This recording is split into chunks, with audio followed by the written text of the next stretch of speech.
안녕하세요. 3월 6일 월요일 마이드라에 오신 여러분들을 환영하고 축복합니다. 여러분 지난 주말 잘 보내셨나요? 이번 주말에는 날씨가 많이 따뜻해져서 한낮에는 날씨가 제법 포근하게 느껴졌는데요. 이번 주 내내 맑고 따뜻한 날씨가 이어진다 합니다. 포근한 봄 햇살 맞으시면서 가까운 곳에 가셔서 산책도 하시고 꽃봉오리 보시면서 움츠려져 있던 몸도 활짝 펴보시길 바래요. 물론 아침 저녁에는 쌀쌀하니까 가벼운 외투 챙기신 것 잊지 마시고요. 그럼 한 주간의 시작을 마이드라와 함께 하시는 여러분을 축복하며 오늘도 힘차게 마이드라를 시작해 보도록 하겠습니다. 차 출발!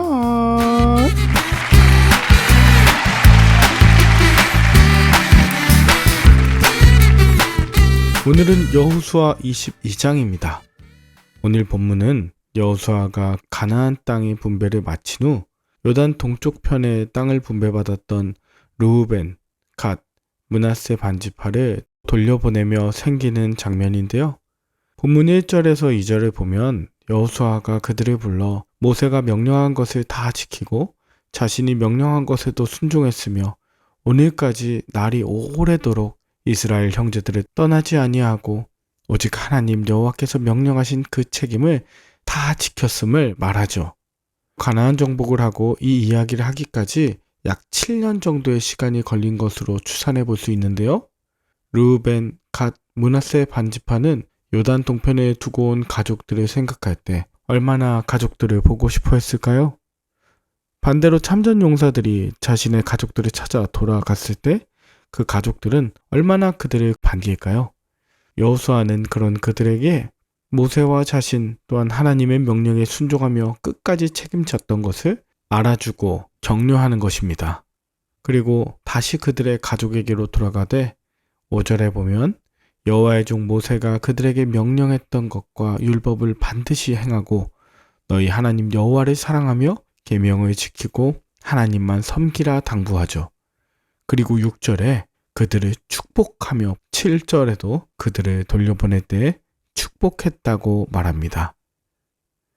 여호수아는 르우벤, 갓, 므낫세 지파가 그간 수고하고 고생한 것에 대한 마음을 알아줄 뿐 아니라 진심으로 축복하고 8절에 보면 많은 재산과 심히 많은 가축, 금, 은, 구리와 쇠 그리고 심히 많은 의복을 가지고 너희 장막으로 돌아가 너희 형제와 나누라고 말합니다. 여러분, 어려운 시간 여러분과 함께한 믿음의 동역자가 어디론가 가야 하는 상황이 생긴다면 비록 서운하고 아쉽더라도 말씀 들고 돌아가도록 진심으로 축복해 주시길 바라요. 그런데 그 이후에 한 가지 사건이 생깁니다. 그것은 르우벤, 갓, 므낫세 반지파가 가나안 땅의 요단 언덕가에 큰 제단을 쌓았던 것이에요.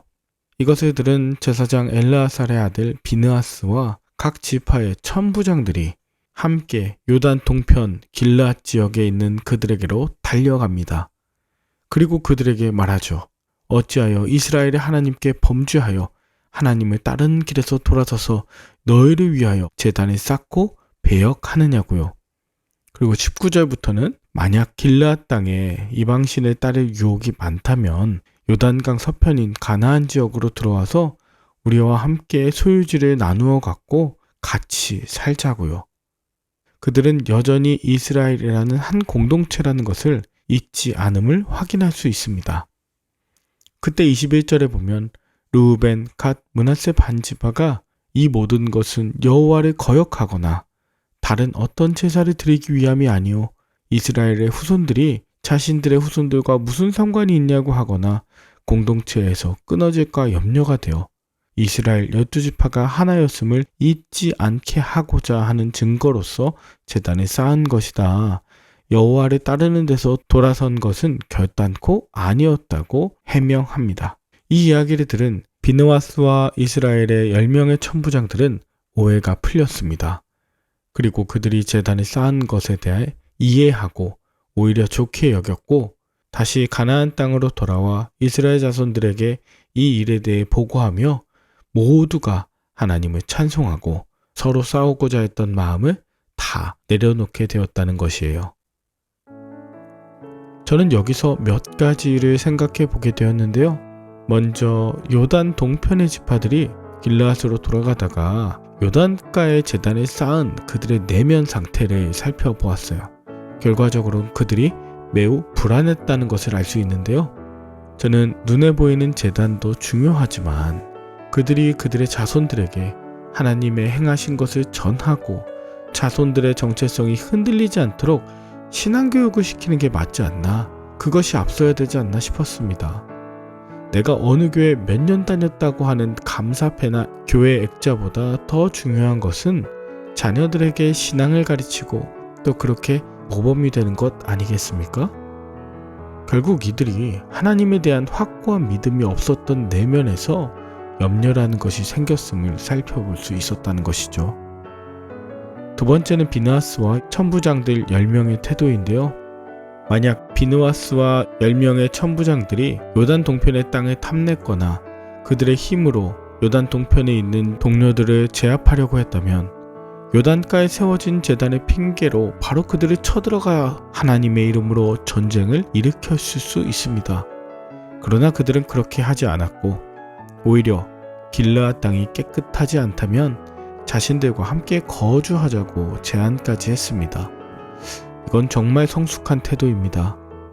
이어서 자신들의 생각이 오해였음을 깨닫게 되자 31절에는 오늘 여호와께서 우리 중에 계신 줄 아오니 이는 너희가 이 죄를 여호와께 범하지 아니하였고 너희가 이스라엘 자손을 건져내었다며 다시 한번 인정하고 격려했던 것입니다.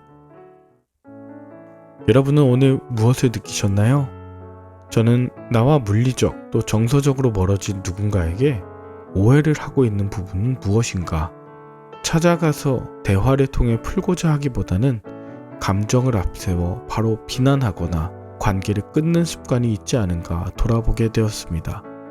그리고 미래에 대한 염려와 두려움이 생길 때 내가 즉흥적으로 세우는 제단과 같은 것은 무엇인가에 대해서도 생각해 보게 되었어요. 가까이 지낼 때는 아무런 문제가 되지 않았지만 다소 소홀해진 관계에서 풀어야 할 관계, 오해들이 있다면 오늘 용기 내어 화해의 손길을 내미시는 하루가 되시길 바라며 함께 기도할까요?